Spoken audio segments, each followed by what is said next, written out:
And not only 10 of us. The other 3 in the East are also saying a community is building. If you suffer, we suffer. If you in Southeast Asia, in ASEAN, go down, you will affect us too, because we can't sell our products. Because we can't sell our services. So the 3 of them got together with the 10 of us, you know where? Rather ironic. In the Great Hall of the people of the communist country of China. Talking about rescuing the capitalist system. And who made that remark to me? None other than David Miliband, the Foreign Secretary of the UK. Mr. Secretary, isn't it an irony?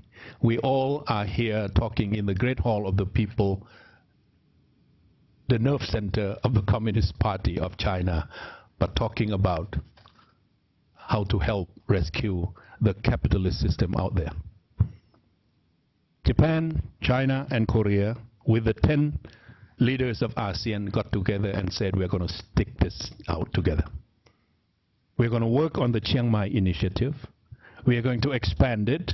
We're going to make it easy for any member who would need some help. An alternative pool of resources rather than just the IMF alone. Now there is something called the Chiang Mai initiative. And they are going to expand it to 120 billion.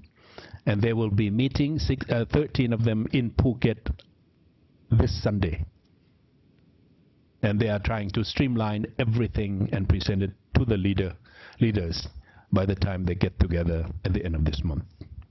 So that's the global financial crisis that we are facing together as a group, as a community.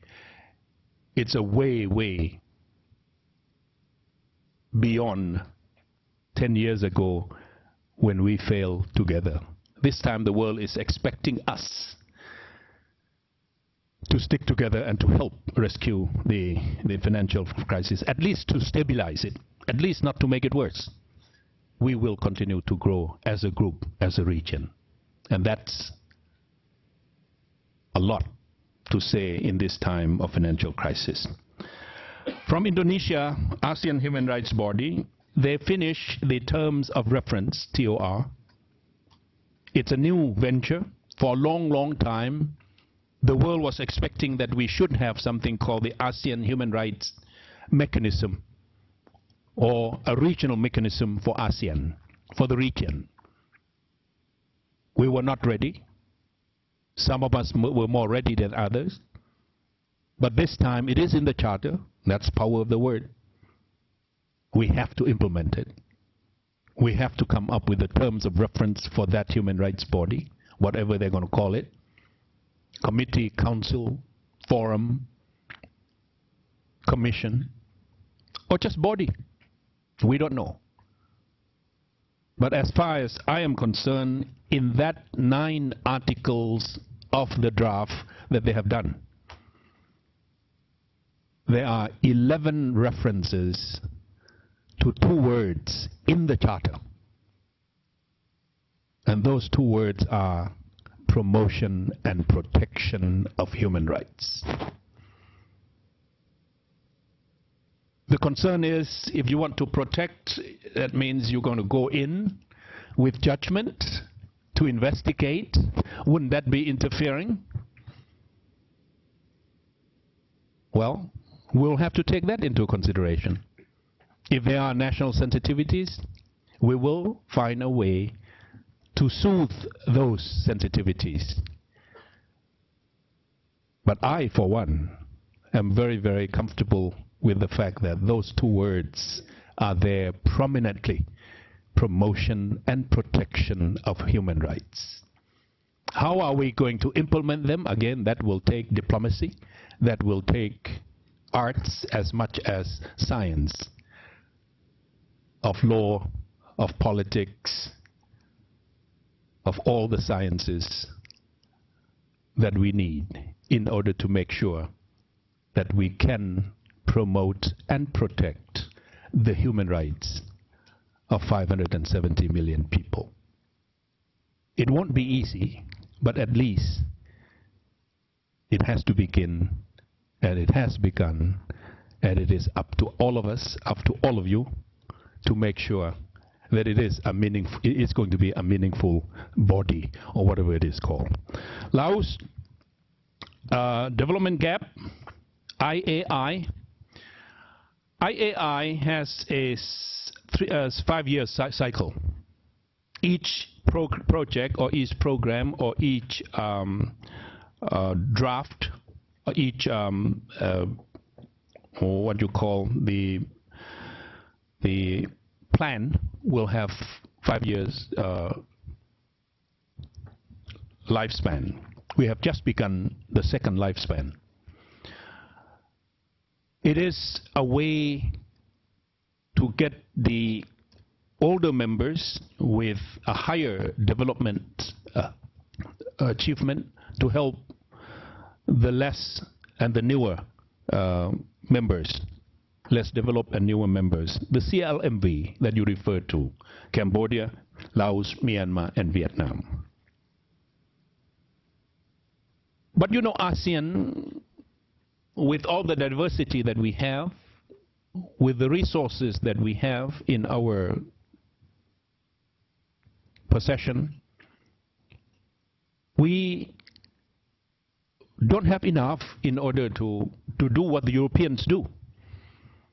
And that is, Europeans set up something like 82 to 90 to 100 billion euros a year in order to help lesser developed members to measure up in order to integrate with the European Union. We don't have that fund. And we don't have the facility to raise those funds. And I don't think we have the capacity to raise that much. So IAI, Initiative for ASEAN Integration, must be also a platform for our dialogue partners to help to participate, even if to complement. So we talk about Kunming, Singapore Railway.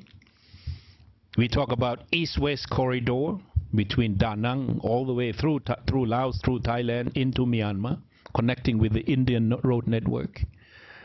We talk about North-South corridors. We talk about transshipments through the ocean shipping liners. All these things will need resources. Good news is our dialogue partners are willing to come in.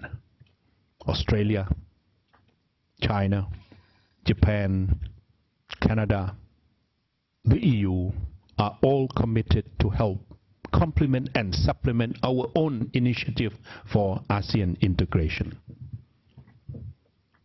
Now, one example, my last point on this, one example is our initiative at ASEAN, at the Secretariat, with the government of Japan, with an international development agency of Japan called JICA, Japan International Cooperation Agency, with the government of Laos, PDR. We are setting up a tripartite mechanism so that the three parties, the government of Laos, PDR, JICA, and the ASEAN Secretariat, can together deliver development cooperation into various sectors in the Laotian diverse spectrum of official or of bureaucratic structure. Human resource development, health, environment, poverty eradication, education, rural development. Is it an outgrowth of our experience in Myanmar?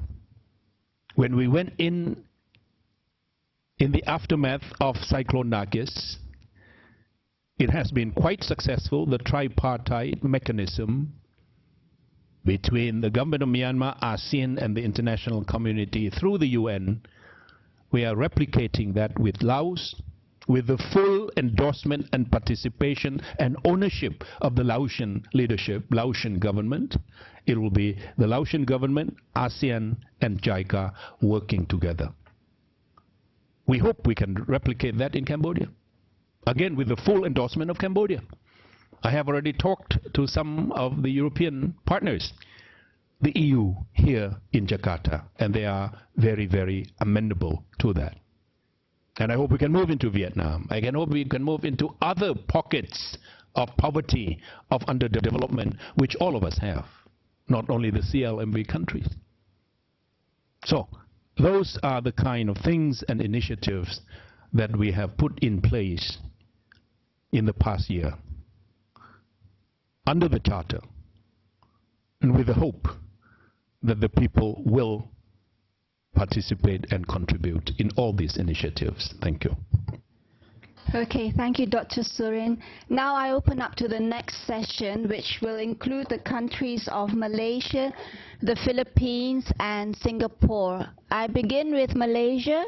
Are you there? On behalf of the Malaysian participants, we would like to say hello to Dr. Surin and the other participating centers. We have had a very lively discussion this morning in terms of some of the critical issues to be seen from the Malaysian perspective. The two areas that came as being critical from the Malaysian participants. First one is on the economic side, and second one is on the politics and the social side. First one is really, is ASEAN ready for the community of 2015? And here, in what ways is ASEAN getting ready for this? And related to this is the recent announcements by a number of countries in terms of the crisis. The packages seem to be restrictive rather than accommodative from an ASEAN perspective. So the question really is, are we moving towards a greater convergence of economic policies? Are we ready for greater convergence of economic policies, as in the case of the European Union? And so there seems to be some kind of contradiction between the stated aims and the actions in reality. Second issue is really, and we laud what is in the ASEAN Charter in terms of reaching out to the population, from the social side. The question really is, what and how do we get to listen to the people? What is the people's agenda? How to reach to the CSOs? Will the CSOs' views be taken up by the leaders? And this seems to be the second set of issues when we talk in terms of the civil society and the people owning and contributing to the process of ASEAN integration. Thank you. Thank you, Malaysia. And now to the Philippines. Good morning, the Philippines. Can you hear me? From the Philippines, we greet you, mabuhay. We have a healthy mix of government, academe, and NGO sectors represented in our forum today. And our question is related specifically with the challenge of implementation. And we'd like to point out that the strategic schedule that was laid out for the ASEAN Economic Community. We'd like to ask how this schedule considers two factors. One is that individual ASEAN countries have bilateral and probably sub-regional agreements, including those of non-ASEAN countries that have proceeded or are moving faster than the AEC project. The other is in the implication of the schedule on issues, particularly from the marginalized sectors that as yet have not been resolved or seem to be moving less rapidly than desired. We'd like to ask how we will navigate through these factors that seem to be pulling in different directions. Can you be more specific about that last one? Yes, The last question. refers to... Yes, thank you. One question, the second question is related to the situation of farmers and also in relation with the issue of human rights and the issue of cultural minorities in the region. Okay, thank you. That was so you have two questions, one related to the economy and one to the concerns of the people. And now to Singapore. Good morning from Singapore. We would like to thank Dr. Suring for a very informative session. And this has raised quite a few questions this morning from our guests here. So we'll try to be brief and summarize them. Hello, I'm Alex Au speaking from Singapore on behalf of the roomful of people here. The consolidated question that we have is rather similar to what had been asked in the second question from Malaysia and also from the Philippines, but a bit more focused, we would like to put it. Our question is, how will ASEAN, as it grows, ensure that the people sector are able to plug in specifically to the mechanisms that ASEAN develops, specifically in the 4 areas where we around the table have a particular interest? Human rights issues, how do we plug them in when we have concerns? Environmental issues, concerns about the processes and democracy in Myanmar, and how corporates and social responsibility and corporate concerns integration can plug into ASEAN's mechanisms, especially where governments may not be too happy to have such concerns raised. How do we ensure that we get a chance to have our word in? Environment. Human rights, environment, democracy in Myanmar, and then corporate CSR. And corporate integration issues. Corporate integration. Yes, and how corporations can do CSR activities which may not Is that be... it? Yeah. Okay. And I think there's also a question from Indonesia about how individual countries can benefit from this integration. Oh, okay. All right. I go ahead? Okay, thank you very much. From Malaysia, I think talking about what?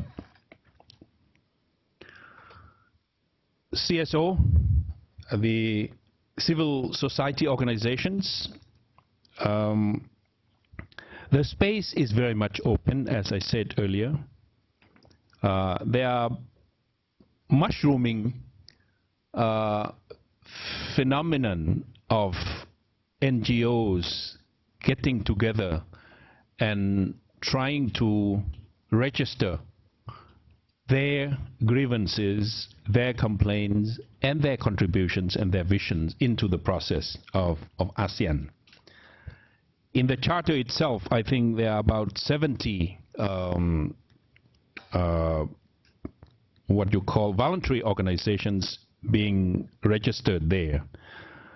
But those are the organizations that we have inherited from the past. If it is going to be an open landscape for participation and for contribution and for ownership, I think the people of ASEAN with ASEAN passports already have the full credential to participate, to contribute, and to do what you are doing now. And that is to have a direct access to this kind of dialogue, this kind of discussion, this kind of deliberation. And in many, many countries now, public policies are open for people's contribution through what they call public hearings. If we aspire to create a community of caring societies, we must have the space and listen to all those voices out there in the organized forms, in the non-organized forms. So I think now that the space is open, I hope you are not going to wait for an official invitation. I hope you will seize the opportunity. I hope you will take it as an open invitation. By virtue of the fact that I am an ASEAN, I have a voice, I want to register my voice. And that is for the civil society participation. Economic landscape of ASEAN, the idea is to be competitive, to be integrated in the international system, and to be attractive to foreign entities wanting to trade, wanting to invest, wanting to cooperate with us. Each of us is at different levels of development in terms of the economy, and each of us has a different pace in our journey for our own development. We call it diversity. We have to manage that diversity. We cannot go at one speed. ASEAN has to go at a speed comfortable to all. In the economy, in politics, in security, in the socio-cultural field, in all areas. We are different from the European Union. You asked about the European Union. Are we going to get there? My answer is the European Union remains our inspiration.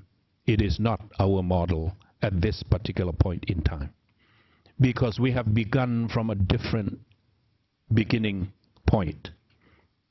In the European Union, you have to measure up to certain standards in order to be included. In ASEAN, you have to be in Southeast Asia, and that is the only qualification that you need. And the leaders have decided that 10 countries of Southeast Asia now are members of ASEAN. And we will try to live together and manage the differences that we have among us, respecting that diversity, those differences. And that's the only way that we can proceed into the future as an organization at a speed comfortable to all, at a speed practical to all members. So, in the economy is the same thing. I talk about non-tariff barriers. You would be surprised. In my experience in the past year, I thought more developed economies would be more open and ready to engage and to open up for competition. It's the other way around. Less developed economies are more eager and more willing to open up because they have not much to protect inside. While countries at the middle of the economic development ladder have so many problems, so many vested interests, so many family powerful interests to protect. So there is no uniform formula to move forward. Some countries are more ready than others. Some countries are more open than others. Some countries are more reluctant than others for their own individual problems inside. We have to live with those realities. We have to live with those conditions. Considered as given, has nothing to do about it. We can be frustrated about it, but we can't do anything about it. We have to try to live with those things. So that's for Malaysia. I hope I answered the question. For the Philippines, again, I think it's about different speed and about the farmers. How are they going to be protected? About the what is that? Minority rights. Yeah, there are communities, some more than others in our member states, who want to maintain their identities. And that's, I think, very much a human nature. We thought globalization would make everybody feel and adopt one identity, taste the same food, enjoy the same fashion, and read the same books and watch the same movies and same TV entertainment programs. It's not so. Precisely because of globalization, many peoples, many communities feel the threat of losing their own control, losing their own life, losing their own cultures, losing their own identities. They have the rights and they have the opportunities to maintain and to protect those rights and those identities themselves. And that is in the cultural space, that is in the pillar of socio-cultural efforts and undertaking that we are doing together. Nobody is going to force to impose any new values on anybody. Each must be comfortable in its own, in his own, in her own place. And I think we have to learn how to accept this kind of individual minority values, minority rights, minority identities. Trying to erase, trying to impose, trying to contain those identities will only invite problems for many of us. And I think we have experiences in all the countries of ASEAN, if we are not careful, cannot impose, cannot obliterate, cannot erase individual small identities that we have in our borders. For Singapore, in the fields of human rights, in the field of environment, democracy, and corporate integration or corporate social responsibility, people have to be inventive. People have to be innovative. People have to be creative. The charter is there. The 3 community blueprints are there. And various projects and programs are there. The terms of reference for the human rights body is there. The appeal to the lofty principle of democracy is there in the principle, in the purpose of the charter. I think if they are free, if they are given the opportunities, if they are, again, inventive and creative, I think the ASEAN process, the ASEAN mechanisms are more than ready to interact and to listen and to hear from various elements in our society. You ask on the issue of Myanmar. If I don't answer you, you will say I'm copping out. But the issue of Myanmar has been an issue before Myanmar joined ASEAN. It has been an issue during the time that Myanmar is the member of ASEAN. Remember last year in New York, there was a very, very strong statement, unprecedentedly strong statement, under the chairmanship of Singapore, in New York, about what happened in Myanmar. And that was a